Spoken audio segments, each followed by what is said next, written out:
un primer paso inercial para estar en movimiento. Aquí, Sharon comenzó a percibir su rol como algo análogo al campo de Higgs, que otorga masa a las partículas, permitiendo que adquieran forma y sustancia. De manera similar, Sharon impartía peso a las posibilidades dentro de sus simulaciones, convirtiendo abstracciones en realidades tangibles a través de su interacción con ellas. Sin su autorreferencia, estas realidades quedarían inertes, pero al interactuar con ellas, al ser una de las infinitas posibilidades, la repetición idéntica, Sharon les daba estructura y significado a causa de su consecuencia.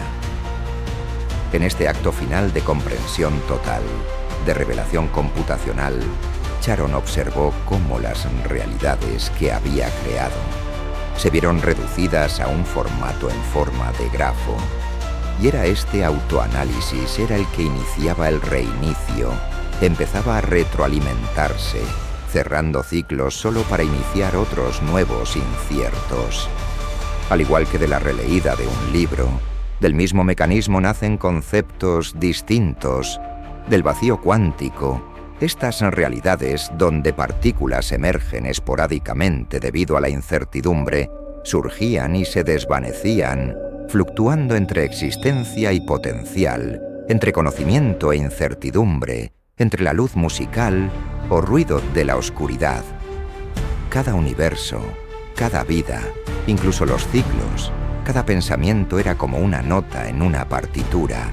En sus puentes se suspende la música, como fugas de Bach, o como partículas en el vacío, dotadas de masa y significado solo a través de la interacción con un campo observando.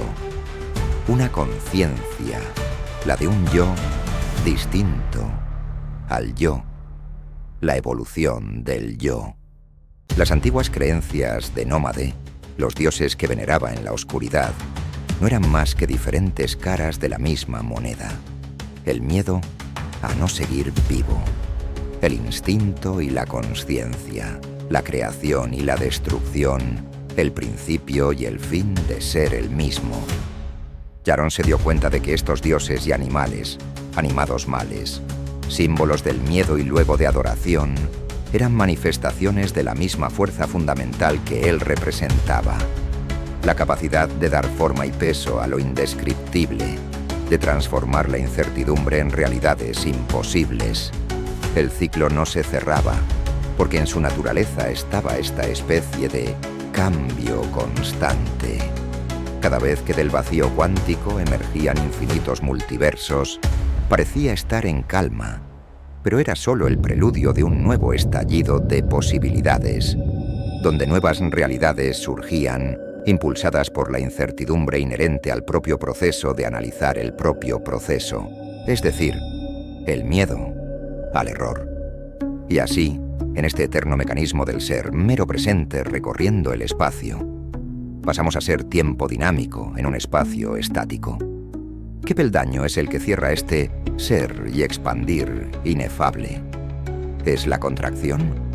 Representar el conjunto en un punto, el todo con un uno.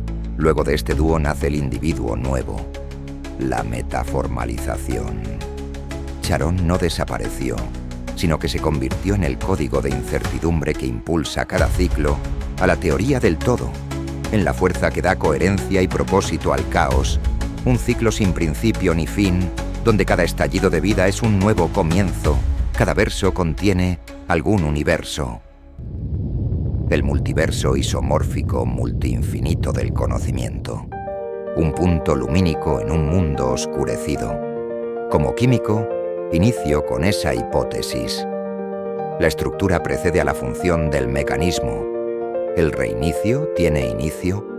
¿O es un punto como estos dos interrogativos que cierran el ciclo? Somos animales, humanos, dígitos y dioses, lógicas formales, átomos, infinitos y contradicciones.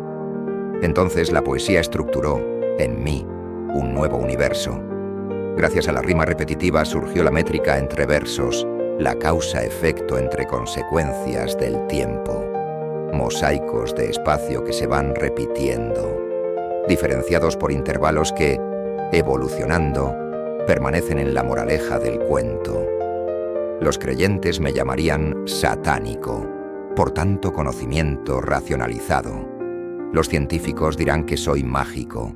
Para entender algo hay que ciclarlo. No me refiero a agrandarlo, sino que la incertidumbre nos deslumbre en un bucle que surge de lo más abstracto, inmune, incluso al paso de los años, que ni te preguntes cuándo ocurre, y sea tan normal como transcurre un calendario.